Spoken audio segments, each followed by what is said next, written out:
आप सभी को मेरी तरफ से जय मसीह की।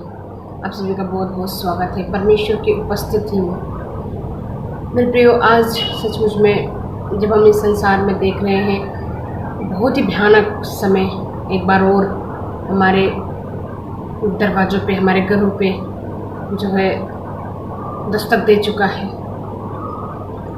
उस पिछले साल 2020 में इसी तरह से एक बहुत भयानक स्थिति को हमने देखा। हम मसीह, हम प्रभु के लोग, हम लोग बहुत ज़्यादा प्रार्थना में थे। हमने बहुत सारे चैलेंजेस को देखा।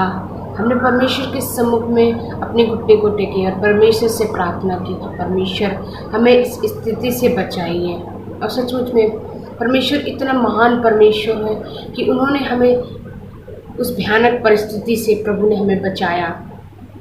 और इस 2021 में फिर से, इस महीने फिर से वो पैंडेमिक, वो भयानक दिन, उससे भी अधिक 2 गुना कह सकते हैं आप, वो दिन फिर से स्टार्ट हो गया। कल जब मैं अपने बिस्तर पे प्रार्थना करके सोई, मेरा दिल बहुत दुखी था और मुझे बहुत ज़्यादा घबराहट हो रही थी। और उसके कुछ दिन पहले से ही, 2-3 दिन पहले से ही मुझे अजीब गरीब मुझे जो है सपने आ रहे थे और मैं बहुत ज़्यादा दुखी और मन में बहुत ज़्यादा मैं व्याकुलता महसूस कर रही थी। मैं जब टीवी खोलती हूँ या मैं जब अपने मोबाइल को पकड़ती हूँ, तो जब भी मैं कुछ देखने की कोशिश करती हूँ कुछ अच्छा, तो सामने बस बहुत ही अधिकताई में बहुत सारे वीडियोस सिर्फ कोरोना वायरस के विषय में जगह जगह में अलग अलग रीति से न्यूज़ दिखाए जा रहे हैं। लोगों के शवों को देख के, कितने सारे शवों को एक साथ जलाया जा रहा है। बहुत भयानक लगता है जब ये सब चीज़ अपनी आंखों के सामने अपने इस दुनिया में होते हुए देख रही हूँ। मुझे बहुत अजीब लग रहा था कैसे लोगों को शव को जलाने के लिए इंतज़ार करना पड़ रहा है। कितना ही भयानक दिन देखने को मिल रहा है। कभी नहीं सोचा था कि ऐसा समय भी आएगा। बाइबल कहती है बहुत सारी बीमारियों के बारे में। बाइबल बताती है हमें किस तरह से जो है संसार में अलग अलग तरह के भयावह परेशानियाँ, भयानक जो है बीमारी, परेशानी आई है। लेकिन एक्सपीरियंस हम भी अब कर रहे हैं।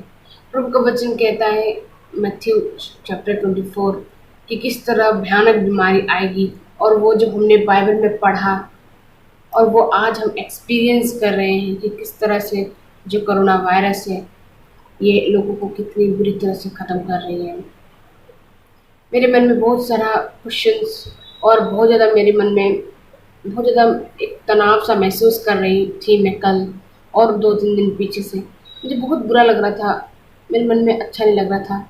मुझे ऐसा लग रहा था जैसे ये सारी आत्माएं, न जाने इनमें से कितनी सारी आत्माएं, अधिक आत्माएं तो प्रभु को जानती ही नहीं और बिना प्रभु को जाने ही मर रही हैं।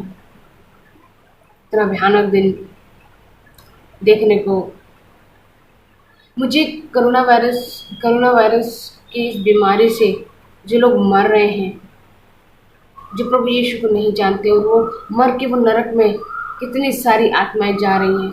जब मैं उसके बारे में सोच रही थी तो मेरा मन बहुत व्याकुल हो रहा था। प्रभु ने इस पूरे संसार को बनाया, पूरी सृष्टि को परमेश्वर ने रचा, पूरी दुनिया को प्रभु ने बनाया अपने हाथों से। लेकिन पाप के कारण आज हम इतने भयानक समय को देख रहे हैं मेरे प्रियो। जब मैं 2-3 दिन पहले और कल तक मेरा मन बहुत दुखी था कि जितनी भी आत्माएं मर रही हैं, कैसे हॉस्पिटल में लोग श्वास के लिए तड़प रहे हैं। परमेश्वर ने कहा कि मैंने तुझमें जीवन का श्वास फूंका है, और वही श्वास को जब हम जाते हुए देख रहे हैं, मेरा मन बहुत दुखी और मैं अपने आप को बहुत लाचार समझ रही थी। ये बहुत ज़्यादा तकलीफ महसूस हो रही थी। मैं कल किसी भी स्थिति में, किसी भी बात में मुझे अच्छा नहीं लग रहा था, बिल्कुल भी अच्छा नहीं लग रहा था। बहुत ज़्यादा घबराहट और तनाव महसूस कर रही थी, पर मैंने ये बात किसी को नहीं बताई। मैं परमेश्वर से प्रार्थना कर रही थी कि प्रभु ये सब क्या है। मैं नहीं जानती परमेश्वर तेरी योजना क्या है, मैं समझ नहीं पा रही हूँ प्रभु तेरी योजना क्या है। मैं अपने आप को आपके वचन से लेकर कंफर्ट करना चाहती हूँ, पर मैं जब लोगों को मरते हुए देख रही हूँ तो मेरा मन बहुत दुखी हो रहा है। मैं परमेश्वर से प्रार्थना कर रही थी, मुझे चिंता सता रही थी कि मैं कैसे प्रभु के वचन को लोगों तक बताऊं। बहुत ज़्यादा तनाव महसूस किया मैंने ऐसा तनाव, ऐसी परेशानी मैंने कभी महसूस नहीं किया। जब मैं रात को सो रही थी तो मैं सो नहीं पाई, मैं प्रार्थना कर रही थी, मेरे अंदर बहुत घबराहट हो रहा था, मुझे ऐसा लग रहा था मैं सो नहीं पा रही हूँ, मैं उठ उठ के बैठ रही हूँ, मुझे बहुत परेशानी हो रही थी, मुझे अजीब सा घबराहट हो रहा था मन में, और मैं मन ही मन प्रार्थना कर रही थी कि परमेश्वर पिता मेरी सहायता कर। उसके बाद सुबह जब मैं उठी, सुबह भोर के समय में मैं उठी और वैसे मैं रात भर नहीं सोई, लेकिन जब मैं सुबह उठी थोड़ा सा नींद से, तो मैंने प्रार्थना किया परमेश्वर से। मैंने परमेश्वर से कहा, परमेश्वर मुझसे ये सब चीज़ नहीं देखा जा रहा है, मुझे बहुत परेशानी लग रहा है, मुझे बहुत दुख लग रहा है, मैं इस परेशानियों को किसी से शेयर नहीं कर पा रही हूँ, प्लीज़ प्रभु सहायता कर। ये मुझे बहुत ज़्यादा परेशान कर रहा है, ये सारी बातें, मैं अपने आप में बहुत तनाव महसूस कर रही हूँ, परमेश्वर मेरी सहायता कर। सचमुच में परमेश्वर ने मुझे अपने कंफर्ट से भरा। परमेश्वर ने मुझसे बात की, परमेश्वर ने मुझसे कहा मत डर, मत डर। बस ये शब्द मेरे कानों में आया, मत डर। परमेश्वर ने हर चीज़ की योजना बनाई है, उस योजना के अंतर्गत हमें जाना है।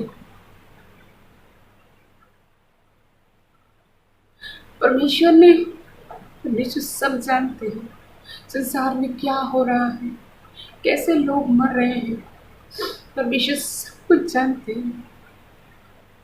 पर सब कुछ जो भी हो रहा है, प्रभु ने कहा ये सब कुछ मेरी योजना के अनुसार हो रहा है। परमेश्वर क्या योजना, इसके अनुसार आपका क्या योजना है प्रभु, मैं समझ नहीं पा रही हूँ। मेरे प्रभु कहा, परमेश्वर इसमें क्या योजना है आपकी, इसमें प्रभु आपकी क्या इच्छा है, मैं समझ नहीं पा रही हूँ प्रभु। मैंने परमेश्वर से दुआ की, बस मेरे कान में एक ही शब्द आया, मत डर। मेरे प्रिय, आज परमेश्वर हमें कहता है कि जो भयावह समय जा रहा है, परमेश्वर उससे वाकिफ है, परमेश्वर सब जानते हैं। और प्रभु का वचन कहता है कि उसकी इच्छा बिना कुछ नहीं होता, सब कुछ उसकी इच्छा के अंतर्गत होता है, सब कुछ उसकी योजना के अंतर्गत होता है। उसने सब चीज का योजना बनाया है, क्योंकि उसने सारी सृष्टि बनाई है। वो जानता है कि संसार में हो रहा है क्या, क्या हो रहा है और आगे क्या होने वाला है। हम मनुष्य असहाय हैं, हम कुछ भी नहीं कर सकते। हम सिर्फ परमेश्वर पिता के हाथों को थाम कर परमेश्वर से प्रार्थना करना, प्रभु इस समय में हमारी रक्षा कर, इस समय हमारी रक्षा कर। हमें परमेश्वर से प्रार्थना कर, प्रभु के हाथ में अपने परिवार को सौंप देना है, अपने आप को परमेश्वर के हाथ में सौंप देना है। प्रभु तू ही हमें संभाल, तू ही हमारी रक्षा कर। प्रभु परमेश्वर का जो शब्द मेरे कान में गया, मत डर, तू चिंता मत कर, तू मत डर, वो वचन के थ्रू मैंने बहुत कंफर्ट पाया, उस शब्द के द्वारा मैंने बहुत कंफर्ट पाया। और थोड़ी देर बाद मैं सोने चली गई और मुझे बहुत अच्छी नींद आई। और मेरे प्रियो, मैं आज आप लोगों के सामने कहना चाहती हूँ कि आप ना घबराएं। ये स्थितियों को देख के, ये परिस्थितियों को देख के आपका दिल बहुत कच्चा हो सकता है, आप बहुत तनाव महसूस कर सकते हैं, आप बहुत घबरा सकते हैं आसपास की स्थितियों को देख के। परमेश्वर से प्रार्थना करें, सिर्फ प्रार्थना करें। प्रभु, तू सब कुछ जानता है। प्रभु, तू अपनी योजना के अनुसार लोगों के जीवन में काम करता है। तू संसार में अपनी योजना के अनुसार काम करता है। हम इसमें कुछ भी नहीं कर सकते सिवाय प्रार्थना के। मेरे प्रियो, आज आप में से जो कोई मुझे सुन रहा है, प्रार्थना करें। परमेश्वर की उपस्थिति में प्रभु से प्रार्थना करें। प्रभु यीशु को पुकारें। प्रभु, इस समय में अपने पंखों की आड़ में हमें छुपा लें, अपने हाथों में लेके चलें, बाइबल पढ़ें, प्रभु की उपस्थिति में रहें। प्रभु हम सभी को बहुत बहुत आशीष दें। जय मसीह।